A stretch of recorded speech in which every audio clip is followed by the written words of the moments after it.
لەم ڕۆژانەدا کە ڕۆژاوای وڵات لەژێر هەڕەشەدا بابزانین چۆن سووریا و تەنانەت عێراقیش لە هەزری تاشی ڕۆژهەڵاتیدا کران بە بەشێک لە خاچی عەرەب و ئەو نیشتیمانە عەرەبەی کە ئەمڕۆ بانگەشەی بۆ دەکەن. لەگەڵمان من بۆ قسەکردن لەسەر ئەم بابەتە گرنگە.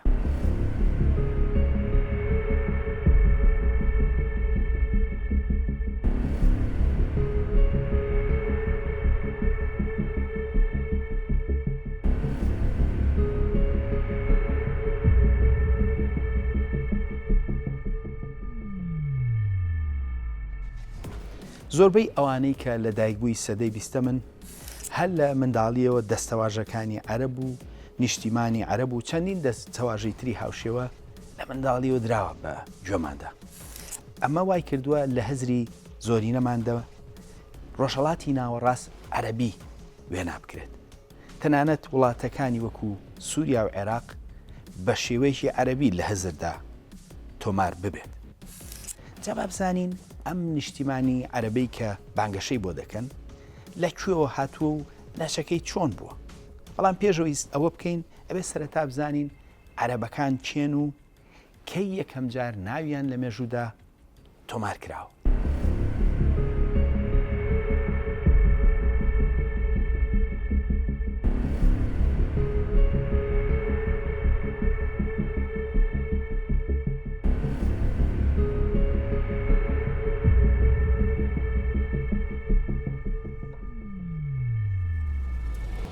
نەتەوەی عەرەبیش نەتەوەیە کە مێژووی خۆی هەیە و لە سەرچاوەکاندا ناویان هاتووە. یەکەم جار کە عەرەب ناوی هاتووە لە دەقێکدایە کە لە نزیکی 850 ساڵ پێش زایندا لە لای ئاشووریەکان تۆمار کراوە. بەپێی ئەو دەقە پاشای ئاشووری جەنگی لە دژی هاوپەیمانی کۆمەڵێک پادشای دوژمندا کردووە. لەوێدا پادشای دیمەشق، ئیسرائیل، حەما و چەند میرشینێکی تر و ئەمجا عەرەبێک بە ناوی گیندیبووی عەرەب ناوی هاتووە. واتە پادشای ئەو شوێنانە هیچیان عەرەب نەبوون جگە لەو کەسە عەرەبە کە ناوی هاتووە و بە هەزار حوشتر هاوکاری هاوپەیمانێتی ئەو پاشایانەی کردووە. بەپێی سەرچاوەکان ئەو پاشا عەرەبە لە نێوان باکووری جەزیرەی عەرەب و بیابانەکانی سووریادا بوو. لە ڕاستیدا عەرەب هەمیشە لە سەرچاوەکاندا بەسراونەتەوە بە بیابان و کۆچەری ئەو ناوچانەوە. لە دەقە ئاشووریەکاندا بە شێوەکانی ئەریب و ئەریبی ناویان هاتووە لە ناوچەی بیابانی سووریا و جەزیرەی عەرەبی و ناوەکان زیاتر ئاماژەیەک بووە بە هۆزە بیابان نشینەکان کە شوانی حوشتر بوون. لە ناو یۆنانەکانیشدا بە هەمان شێوە لای ئەوانیش خەڵکی بیابان نشین و هەندێک جاریش بە بازرگان ناویان هاتووە و لە ناو ڕۆمەکانیشدا بە هەمان شێوە بوو. ئەمە سەرەتایەکی سادە بوو بە ئامانجی تێگەیشتن لە بنەچەی عەرەب و ئەوان کەی یەکەم جار ناویان لە مێژوودا هاتووە. بەڵام هەمیشە عەرەبەکان ئاین و نەتەوە تێکەڵ دەکەن و ئەوان زۆر وریاینە. ئاین بەکاردێنن بۆ پێدانی پێگەیەکی تا ڕادەیەک پیرۆز بە خۆیان و بە زمانەکان. ئەوان دەمێکە خۆیان دەگەڕێنەوە بۆ حەزرەتی ئیسماعیل. جا بابزانین ئەم چیرۆکە چۆن دروست کراوە.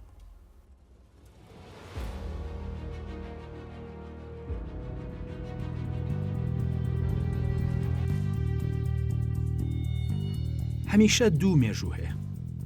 مێژوویەک کە متمانە دەکاتە سەر بەڵگەنامەی زانستی و ئەوەی تریان مێژووی ئەفسانەی کە دەماودەم گێڕاوەتەوە. گەڕانەوەی عەرەب بۆ حەزرەتی ئیسماعیل زیاتر ئەفسانەیە وەک لەوەی کە بەڵگەی لە پشتەوە بێت. ئەم بابەتە لە قورئاندا ئاماژەی پێ نەکراوە کە ئەوان نەوەی ئیسماعیل بن. بەڵام لەناو عەرەبدا وەک هەوڵێک بۆ پێدانی پێگە بە خۆیان ئەویان کردووە.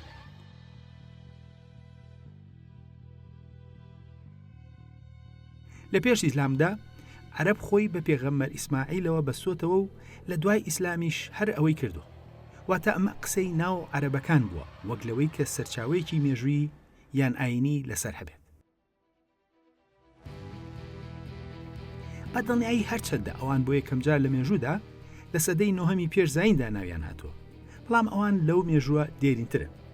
لەبەرەوەی کە دەقی لەوە دێرینتر لەسەریان نییە، ناتوانرێت زانیاری زیاتر لەسەر ڕابردووی زۆر دێرینیان بزانرێت. هەروەها چەند چیرۆکێکی دەماودەم سەبارەت قەحتان و عەدنان وەک بنەچەی خۆیان خستۆتە ڕوو. بەڵام زیاتر ئەوە لێکدانەوەیکی ئەفسانەیی دەما و دەما وەک لە مێژوویەکی پاڵپشکرا و بەباڵگە. ئێمە سەیری هەوڵ و بانگەشەی عەرەبمان کرد بۆ خۆبەستنەوە بە حەزرەتی ئیسماعیلەوە. بەڵام زۆر جار دەگوترێت عەرەبەکان سامین و هەندێک جار ئەم سامیە واتێک هەڵ دەکرێت نازانیت ئایا ئاماژەیە بە زمانیا نەتەوە. جەبا بەیەکەوە بزانین سامی چییە و پەیوەندی بە عەرەبەوە چییە.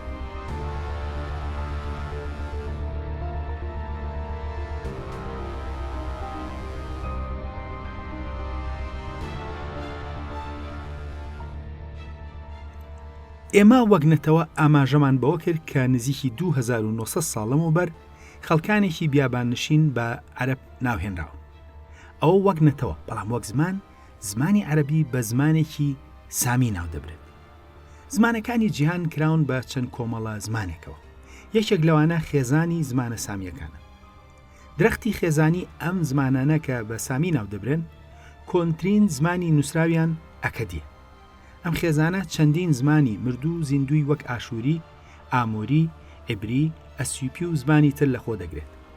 ئەمە ئەوە ناگەیەنێت کە عەرەبی لە ئەکەدی یان ئاشووریەوە هات بێت. نەخێر، عەرەبی و ئەکەدی و ئاشووری سەر بە یەک خێزانی زمانەوانین، بەڵام لەناو دوو پەلی جیاوازی خێزانەکەدا. واتە ئەوان لە ڕووی زمانەوە خزمن. هەروەها زمانی عەرەبی و عیبری کە زمانی جووەکانە دوو زمانی سامین و خزمن. کەواتە کە دەڵێن عەرەب نەتەوەیەکی سامیە مەبەسمان زمانە.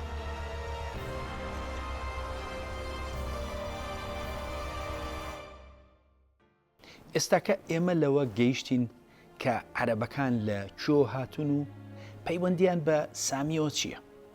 جا ئەمڕۆ بەهۆی سیاسەتەوە هەندێک لە عەرەبەکان و جووەکان لە جەنگدان، بەڵام لە ڕووی زمان و فەرهەنگەوە لە ڕاستیدا هاوبەشێکی زۆر لە نێوان ئەم دوو نەتەوەیەدا هەیە.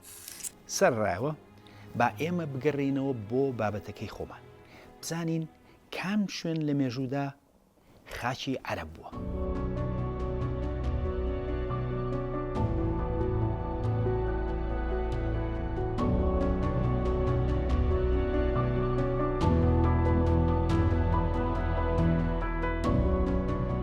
ئەمڕۆ عەرەب هەموو ڕۆژهەڵاتی ناوەڕاست بەهی خۆیان دەزان و سووریا و عێراقیشیان لێ بووە بە وڵاتی عەرەبی. بەڵام ئەوە نە بە قسەی ئەوان و نە بە قسەی ئەم بەرنامەیە دەبێت. مێژوو نووسانی ڕۆم و ئیسلامی و عەرەبی زانیاری وردیان بۆ بەجێهێشتوین لەسەر خاکی عەرەب. پتۆڵمی کە جوگرافی ناسێکی ڕۆمی کارامێ و لە سەدەی دووەمدا ژیاوە، ئەو ئاماژە بە وڵاتی عەرەب دەکات و دوو شوێن بە وڵاتی عەرەب دادەنێت: بیابانی عەرەبی و پەترا. سەبارەت بە بیابانی عەرەبستان دەڵێت: بیابانی عەرەبستان لە باکوور و کۆتایی پێدێت بەو بەشەی مێسۆپۆتامیا کە هاوسنوورە لەگەڵ ڕووباری فرات وەک ئەوەی سەرزماندا. لە ڕۆژاوە بە بەشێک لە سووریا و لە عەرەبستانی پێترا. لە ڕۆژهەڵات بە بابل جیاکراتەوە بەو شاخانەی کە لە کۆتاییەوە دەست پێ دەکات وەک ئاماژەمان پێدا، لە نزیک ڕووباری فراتەوە کە درێژ دەبێتەوە بۆ پێچەکەی ناوەوەی کەنداوی فارسی. ئەگەر سەرنج بدرێت، خاکی عەرەب گەیشتۆتە شاری پەترا لە ئوردون و بیابانی سووریا و عێراق، لە دەرەوەی بابلدا بوون و بەرەو کەندا. کەواتە عەرەب لە دوورگەی عەرەبیدا هەبوون، هەتاوەکو بیابانەکانی سووریا و عێراق و سنووریان لە وڵاتی سووریادا ڕووباری فرات بووە. هەروەها پتۆڵمی قسە لەسەر پێترای عەرەب دەکات لە لای ئوردونەوە و لەبەر سنووری وڵاتی عەرەبی دەخاتە ڕوو، بەم جۆرە ئاماژەی پێدەکات. عەرەبستانی پێترا لە ڕۆژهاوایدا میسرە کە ئاماژەمان پێکردو و لەوێ تەواو دەبێت. لە باکوورەوە لە لای فەلەستین یان جودیا وڵاتی جوو، ئەو بەشەی سووریا بە درێژایی ئەو هێڵەی کە ئێمە وەک سنووری باشووری ئاماژەمان پێکرد. لە باشوورەوە بە پێچەکەی کەنداوی عەرەبی و لە لای کەنداوی عەقەبەوە، واتە ئوردون و بیابانی سووریا هەتاوکو عەقەبە. جگە لەوە پتۆڵمی ناوی فەلەستین وەک ناوێکی تری وڵاتی جوو دادەنێت و لە وڵاتی عەرەب جودای دەکاتەوە. ئەم بۆچوونە تەمەنی نزیکی 1900 ساڵە. بەڵام لە سەردەمی ئیسلام و لەو پەڕی دەسەڵاتی عەرەبیشدا بۆچوون لەسەر خاکی عەرەب دراوە. یەکێک لە جوگرافی ناسە بەناوبانگەکانی سەردەمی ئیسلام ئیبن حەوقەلە کە لە ساڵی 1970دا کۆچی دوایی کردو. ئەم پیاوە یەکێک لە باشترین پەرتووکی جوگرافیای نووسیوە بە ناونیشانی وێنەی زەوی یاخود بە عەرەبی سوورەت الئەرض. ئەو زیاتر لە 1000 ساڵ لەمەوبەر پەرتووکەکەی نووسیوە و دەڵێت: من لە خاکی عەرەبەوە دەست پێ دەکەم لەبەرەوەی کە قیبلە و مەککەی تێدایە کە دایکی هەموو گوندەکانە و زێت و نیشتیمانی عەرەبەکانن کە لەگەڵ خەڵکانی دیکەدا هاوبەش نەبوون تێیاندا. ئەم خاکانە بە دەریای فارس دەورە دراوە لە عەبەدانەوە کە شوێنی ڕژانی دیجلەیە بۆ سەر دەریا کە لە بەحیرەینەوە درێژ دەبێتەوە هەتا دەگاتە عومان و پێش دەکاتەوە لە لای کەنارەکانی مەهرە و حەزرەمەوت و عەدەن. پاشان درێژ دەبێتەوە بۆ کەناراوەکانی یەمەن تا دەگاتە جدە، لەبێژەوە دەگاتە ئەلجار و مەدین و بەردەوام دەبێت تا دەگاتە ئێلە کە نایەکی تری عەقەبەیە، لەوێ خاکی عەرەب کۆتایی دێت. ئیبن حەوقەل بەو جۆرە خاکی عەرەب ڕوون دەکاتەوە. ئەو تەنانەت سنووری لەگەڵ ئیسرائیلیەکانیش هاوشێوەی ڕۆمەکان دەستنیشان دەکات و دەڵێت: ئەوەی کە دەوری خاکی عەرەبی داوە کە لە عەبەدانەوە دەگاتە عەقەبە و کەنداوی فارس کە 3 چارەکی خاکی عەرەبە و ئەوە سنووری ڕۆژهەڵات و باشووری بەشێک لە ڕۆژ ئاوایەتی و ئەوەی دەمێنێتەوە لە ڕۆژ ئاوادا لە عەقەبەوە بۆ مەسکەنە و تەبقە لە شام، لە مەسکەنە و تەبقەوە بۆ عەبادان سنووری باکووریەتی و لە ئەنبار دەگاتە جەزیرە، لە ئەنبارەوە بۆ عەبادان ئەوە سنووریەتی لە عێراق. خاکی عەرەب لە ناوچەی عەقەبە بە شوێنێک دەبەسرێتەوە کە بە چۆڵی بەنو ئیسرائیل دەناسرێت و بیابانە و هەرچەندە بە خاکی عەرەبەوە بەستراوە بەڵام خاکی ئەوان نییە. کەواتە وەک بینیمان پتۆڵمی و ئیبن حەوقەل هەمان شت دووبارە دەکەنەوە کە خاکی عەرەب تەنها لە عەبادانەوە هەتاوەکو ئەنبار و لەوێەوە بۆ عەقەبەی گرتوتەوە لەگەڵ دورگەی عەرەب. واتە دوای ئەو پەڕی دەسەڵاتی عەرەبیش خاکی عەرەب بەو شێوەیە بوو کە ئاماژەی پێکرا. عێراق لە ناوەڕاست و بەشێکی زۆر باشووریەوە، زۆربەی سووریا، فەڵەستین، میسر، مەغرب، جەزایر، تونس و لیبیا و سۆماڵ نەخاکی عەرەب بوون و نە بە خاکی عەرەبیش ناویان هاتووە.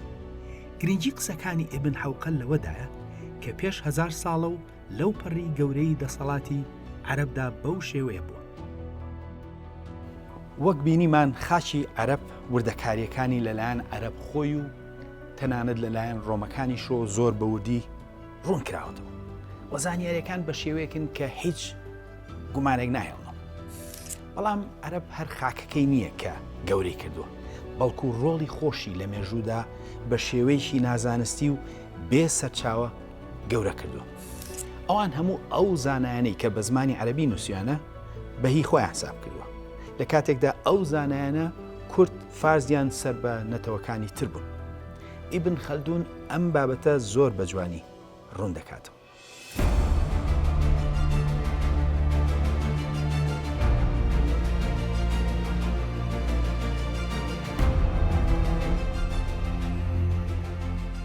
ئیبن خەلدون یەکێکە لە زانا گەورەکانی مێژوو لە بواری کۆمەڵناسی و چەندین بواری تردا. ئەم پیاوە بە شێوەیەکی زۆر زانستی لەسەر دیاردە کۆمەڵایەتیەکان دواوە و هەوڵی داوە کە بە شێوەیەکی زانستی لیان تێبکات. ئەو پەرتووکێکی هەیە بە ناوی ئەلموقەدمە، واتە پێشەکی و لە پێشەکیەکەیدا دەڵێت: مایی سەرسوڕمانە کە جگە لە کەمینەیەک نەبێت، زۆربەی زانا موسڵمانەکان لە ئاین و زانستی هزریدا بێگانە بە عەرەب بوون. ئەگەر زانایەک بنەچێکی عەرەبی هەبێت، ئەوە لە زمان و پەروەردەدا ناعەرەبیە و مامۆستاکەی عەرەب نییە.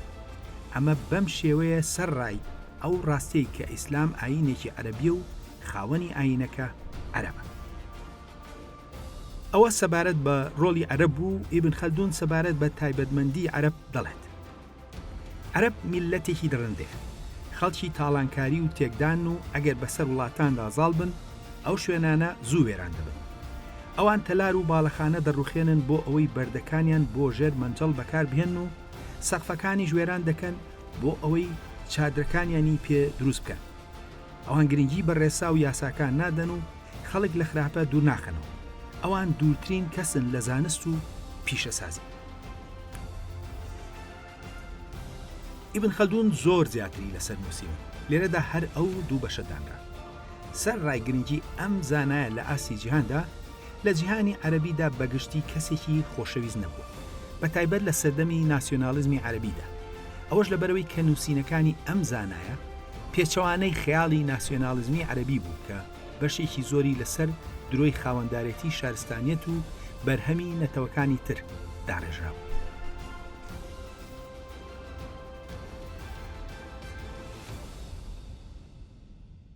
ئەوەی تاکو و ئێستا باسکرا ڕۆڵی عەرەب بوو لە شارستانیەتی ئیسلامدا، هەروەها وردەکاری خاک و نیشتیمانی عەرەب بوو بە پێی بەڵگەکان.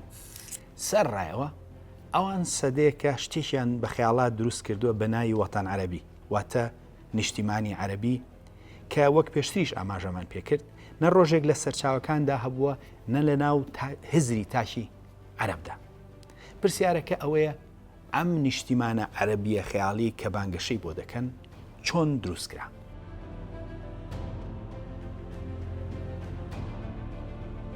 لە کۆتایەکانی سەدەی 19دا دەوڵەتی عوسمانی ڕووی لە لاوازی دەکرد و بە پیاوە نەخۆشەکەی ئەوروپا ناودەبرا.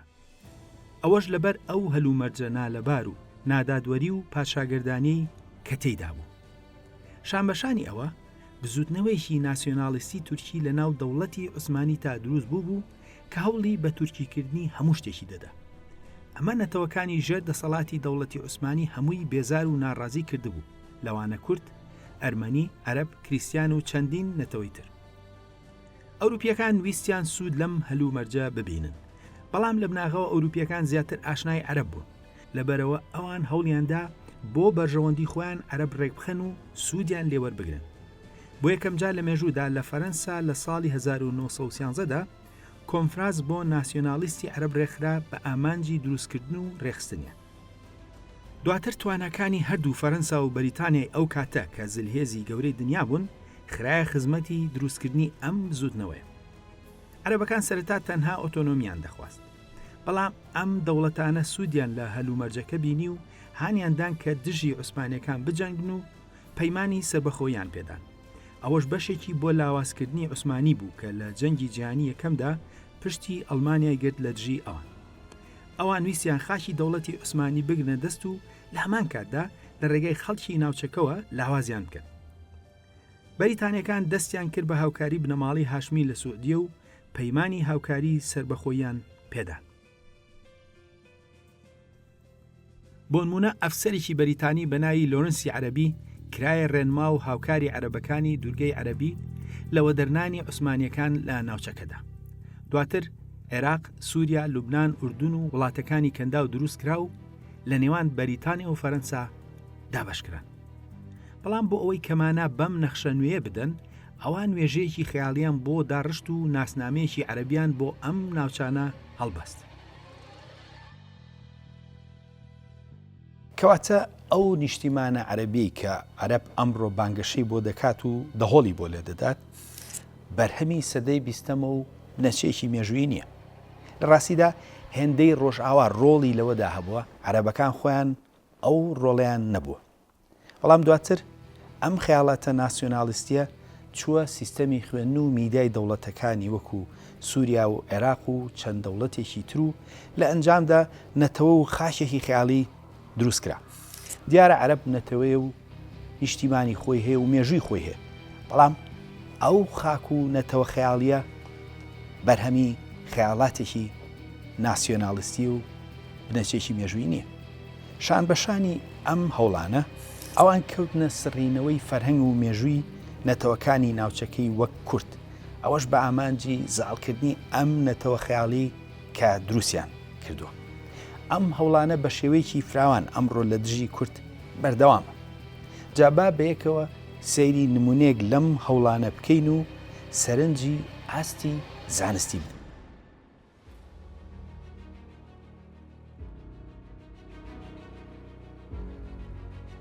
نمونە و پەرتوکەکان زۆرن لە ناو عەرەبدا کە هەوڵی سڕینەوە یان پچووکردنەوەی مێژووی کورد دەدەن و بێ هیچ بەڵگەیەک دەیانەوێت مێژووی کورد هەڵبۆشێنەوە. یەکێک لە نمونونەکان دکتۆرێکە بە ناوی محەممەد بەهجەت قبەیسی کە خەڵکی سووریا و دکتۆرای لە زمانە دێرینەکاندا هەیە. لە چەند ساڵی ڕابردوودا ڤیددیۆیەکی ئەم پیاوە لە تۆڕە کۆمەڵایەتیەکان بڵاو بووە. ئەم پیاوە پەرتوشێکی لەسەر کورد نووسیوە لەژێر ناونیشانی کورد و پێغەمبەر، توێژینەوە لەسەر کورد و جوگرافیان. ئەم پەرتوکە دوو دکتۆری بوارەکەش پێیدا چوونەتەوە، بەڵام مرۆڤ کە دەیخوێنێتەوە شتی سەیری تێدا دەبینێت. ئەو نەخشەیەکی لە پەرتوکەکەی ئیبن حەوقەل کە ناوی وێنەی زەوی یاخۆ سوورەت الئەڕە لەوێ دابینێتی و لەسەر ناوچەیەکی نیشتەجێبوونی کورد دروستکراوە. بەپەلە بێەوەی کە پەرتوکەکە بخوێنێتەوە، پەرتوکێکی لەسەر نووسیوە و هێندەش بڕوای بەکارەکەیەتی ڤیدیۆشی لەسەر بڵاو کردوتەوە. ئەم دکتۆرە عەرەبە نەخشەکە دەخاتە ڕوو، دەڵێت کورد لە ئێران ژیاون و لە دوای شەڕی سەفیەوە هاتوونەتە ناو خاکی عێراق. بەپێی قسەی ئەو سووریا هەر کوردی تێدا نەبوو.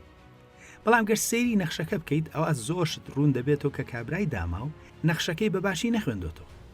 ئەو ویستوێتی دژی کورد بنووسێت و ڕقیشی لە ئەمینزەکی زانایە. وەک دەبینرێت ئیبن حەوقەل لە نەخشەکەدا لە ئەسفەهان تا ڕێی تا هەمەدان و دینەوەر و شارەزووری داناوە. بەڵام ئەو مەبەستی لە هەموو وڵاتی کورد نییە، بەڵکو ئاماژە بە وڵاتی شاخ دەکات کە بەشێکی کوردستان بوو و هەرێمێکی تایبەت بوو. ئیبن حەوقەل لەناو ئەو پەرتوکەدا کە کابرای دکتۆر کردوێتی بەسەرچاوە بەڵام نەیخوێنێتەوە، وردەکاری خاکی کورد و شوێنی نیشتەجێبوونی ئەوان ڕوون دەکاتەوە و دەڵێت زۆرینەی ئەم شار و ئەو ناوچانی باسکران شاخی بەرزبەرز و زەمینێکی سەختیان تێدایە. چیگەر لە نێوان هەمەدان تا ڕێی و قوم کە زۆربیان دەشتاییە و شاخی کەمیان هەیە، ئەوەی لە سنوورەوە لە دەوری شاخە سەختەکان لە شارەزور تا ئەمەد، لە نێوان سنووری ئازربایجان و جەزیرە و ناوچەکانی مووسڵ کە درێژیەکەی ڕەنگە پانیەکەشی لە شوێنەکانی دیکە دوو لە سەرسەی فەرسەنگێ بێت یان تا چل بێت، کەمیان زۆر و مرۆڤ ناتوانێت یەک قۆناغی تێدا بینێت کە دەشتایی بێت و ئەم شاخانە نیشتەجێن بە کوردی حەمیدی و لووڕی و هەزەبانی و کوردەکانی تری شارەزور و سوورەوەرد و لە شارەزورۆ تا سەرپێڵی زەها و سمەیرە. واتە بەپێی ئەو بەڵگەی کە ئەو متمانەی کردوتە سەری و هێشتا نەیخوێنێتەوە، زیاتر لە 1000 ساڵ لەمەوبەر وڵاتی کورد لە لوڕستانەوە هەتاوەکو ڕێی نزیکی تاران و قوم و دواتر ئازربایجان و مووسڵ و جەزیرە و ئامەدی گردوتەوە.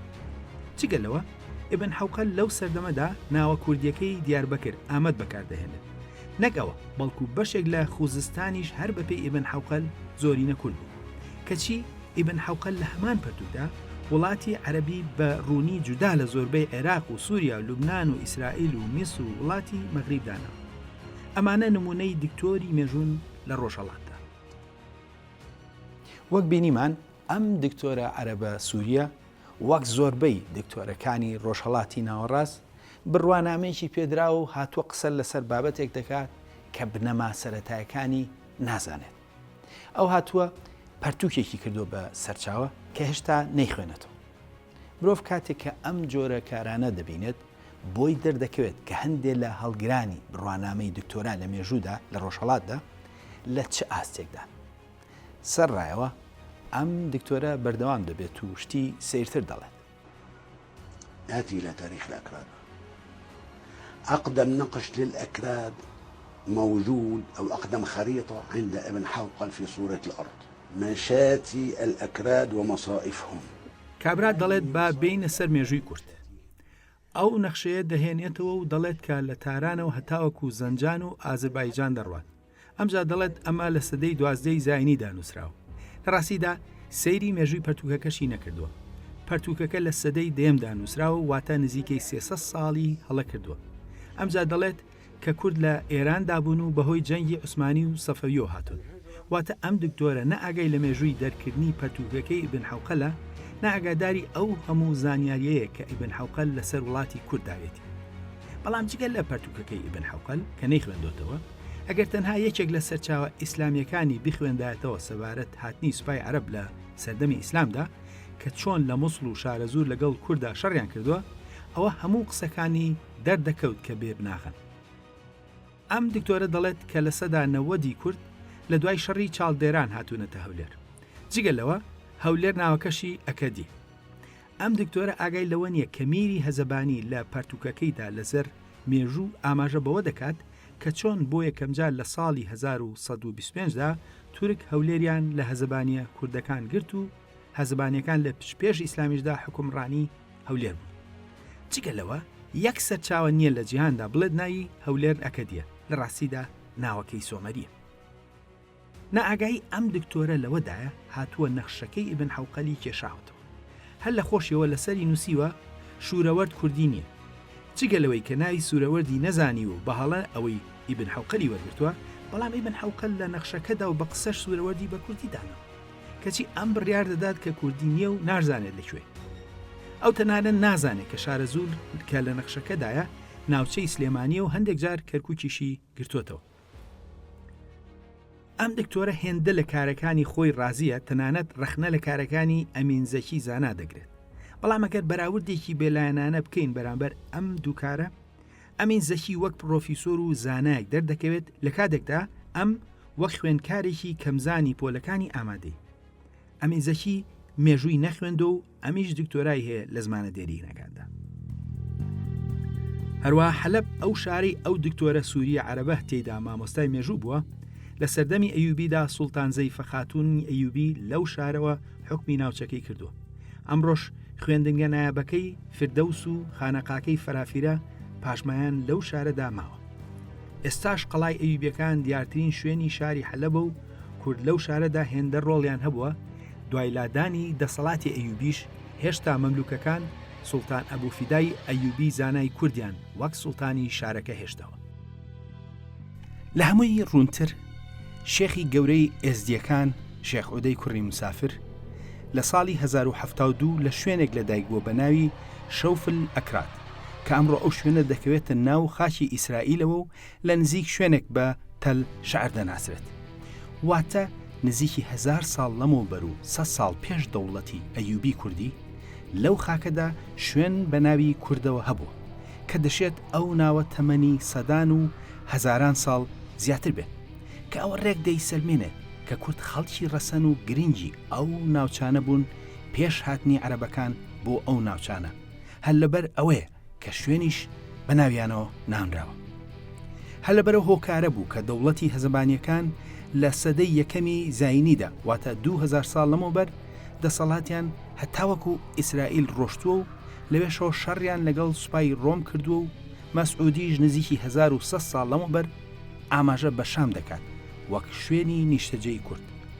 لە ڕاستیدا بە پێی بەڵگەکان شام و عێراق نیشتیمانی کوردە پێش هەر نەتەوەیەکی تر. ئێمە نامانەوێت ئەمڕۆ سەیری هەموو ڤیدیۆکە بکەین و کاتی بەرنامەکە بەمە تەواو بکەین، بەڵام ویسمان نمونەیەک پیشان دەین بۆ ئەوی بیخەینە ڕوو کە هەوڵەکان چەنە ناشین و لە چه ئاستێکی نازانستیدا. بەداخەوە ئەمڕۆ تۆڕە کۆمەڵاتیەکان دەیانی وەکو ئەم دکتۆرەی تێدا.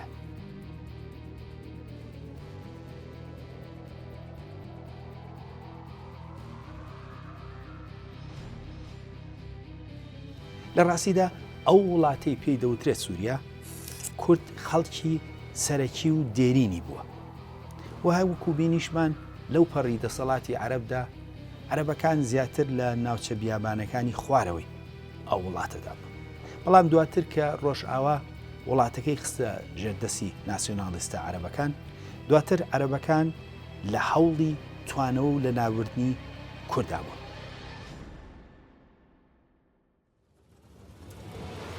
دوای ئەوەی کە عەرەبە ناسیۆناڵیستەکان دەوڵەتی سووریایان گرتە دەست، لە ساڵی 1962دا کەوتنە سەرژمێری و لە ئەنجامدا 120,000 کوردیان بەبێ ڕەگەزنامە دانا، واتە لە سەدا 20 کوردی ئەو وڵاتیان بەبێ هیچ بەڵگەنامەیەک هێشتەوە. ئەو کوردانە زۆربەی مافەکانی ژیانیان لێوەرگیرا بووە، نەگەوە بەڵکو بە کوردیان دەکوت کوردە عەرەبەکانی سووریا. ئەمانە دەیانویست بڵێن کە کورد لە سووریادا نەبوو و لە باکووری کوردستانەوە هاتوونەتە ئەوێ. بەمەرجێک 3500 ساڵ لەمەوبەر پایتەختی هوریەکان لەوێ ناوی وەشوکانی بووە کە ڕێک مانای کانی وەش خۆش دەدات. ئەوە جگەلەوەی کەسرابۆ بە وردی ئاماژە بە کورد لەوێ دەکات و تەنانەت ئاماژە بە جەژنێکیان دەکات کە لەوێ لەسەر چیایە گێڕایانە و ئەمڕۆژ ئەو چیایە بە جەبەل ئەکرات واتە چیایی کوردان ناسراوە. جگەلەوەی کە نزیکی 1100 ساڵ لەمەوبەر مەسعودی ئاماژە بە شام دەکات وەک شوێنی ژیانی کورد کە سووریا و لوبنانە.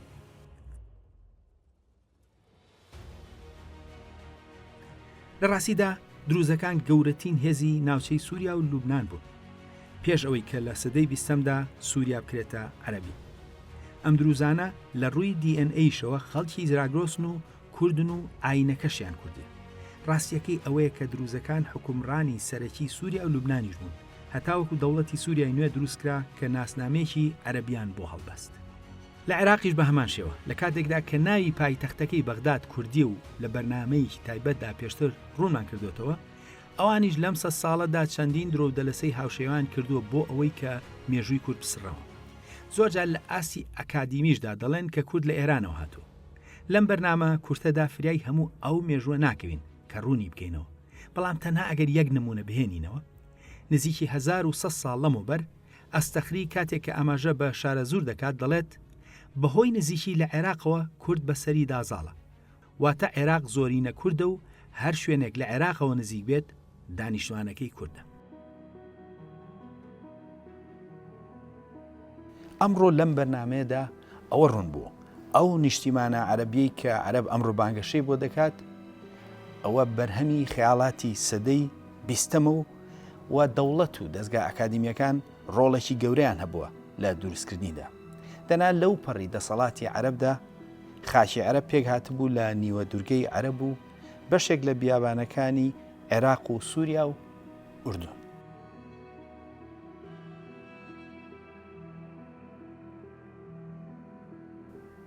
شان بەشانی ئەم خەیاڵاتانە ئەوان لە هەوڕی سڕینەوەی مێژووی کوردیشدا بوون. کاری ئەم دکتۆرە سووریە نمونەی هەوڵە نازانستیەکانە بە ئامانجی سڕینەوەی مێژووی کورد و دروستکردنی خەیاڵاتێکی عەرەبی. ئەم هەوڵانە پشتگیری سیاسیان هەبوو و ئەوەش بە ئامانجی دروستکردنی ناسنامەیەکی درۆینەی عەرەبی بۆ وڵاتەکانی سووریا و عێراق. سەرڕایەوە بەداخەوە ئێمە ئەمڕۆ خۆشمان خەمساردین.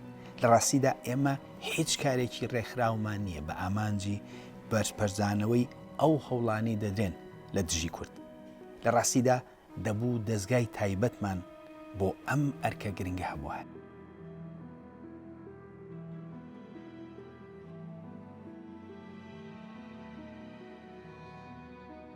بەرنامەی خۆناسین ئامانجی خۆناسینە بۆ مەبەستە هەموو ئەو هەوڵە چاواشەکاریانە دەخاتە ڕوو کە دەبنە هۆی لێڵکردنی خۆناسینی خۆمان و خاکەکەمان کە لەم حاڵەتەدا نیشتیمان و نەتەوەی درۆینەی عەرەبی بوو. تا بەرنامەیەکی تر خواتان لەگەڵ.